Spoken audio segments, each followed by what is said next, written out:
Directly edit a timesheet to add early release time for employees in school buildings, except for custodians, who were released early by building principals, such as on the last school day before winter break and the last school day before spring break. Excused paid time entered should equal the difference between an employee's early release time and their scheduled end time in Chronos.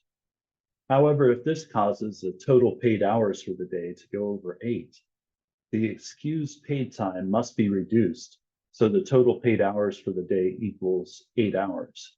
And we'll look at a few examples of this in a moment. The first example we'll look at is an instructional assistant.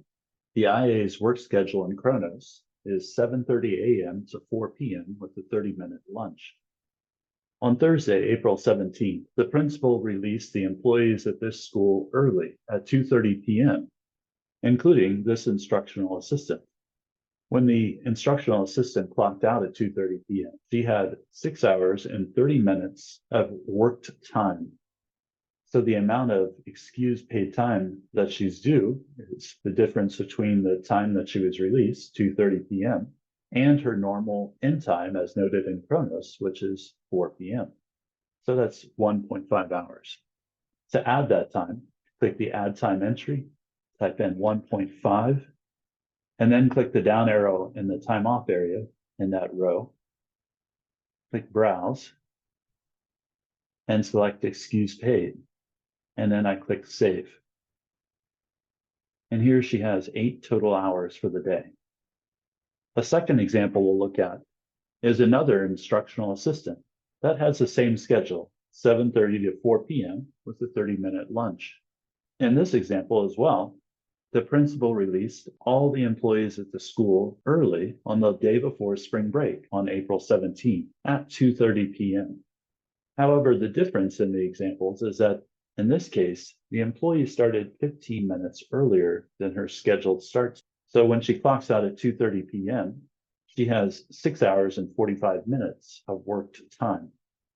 So to calculate the amount of excused paid time off to enter, we first look at the difference between the scheduled end time for the employee, 4 p.m., and the time the employee was released for the day, 2:30 p.m. That's an hour and a half. But then we have to reduce it by 15 minutes so that her paid time for the day does not exceed 8 hours.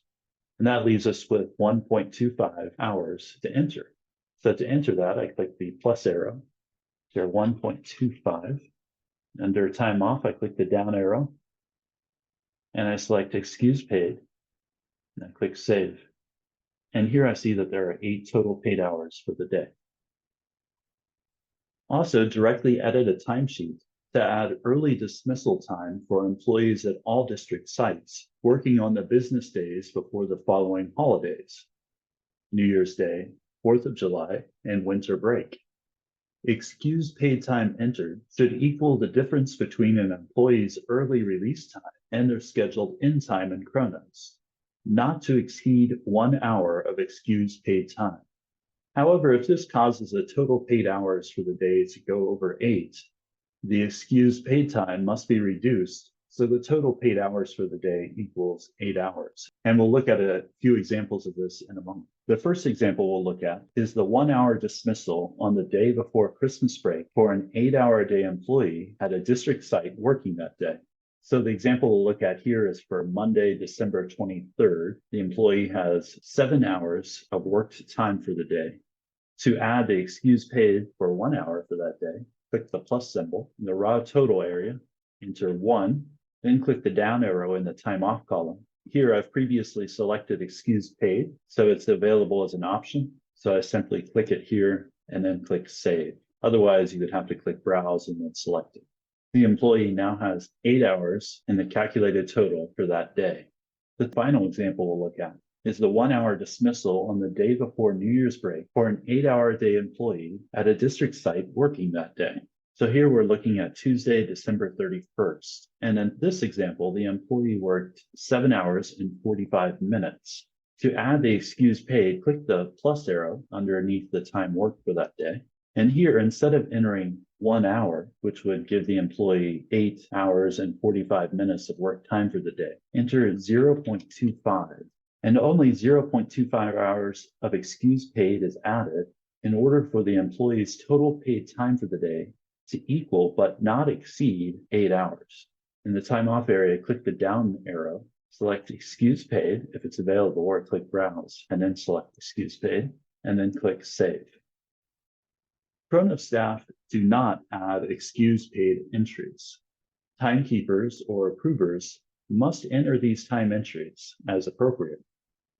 Don't use excuse paid for employees who were absent on early closure days. Don't use excuse paid for any days other than early closure days, or as directed by the Kronos area of the Treasurer's Office.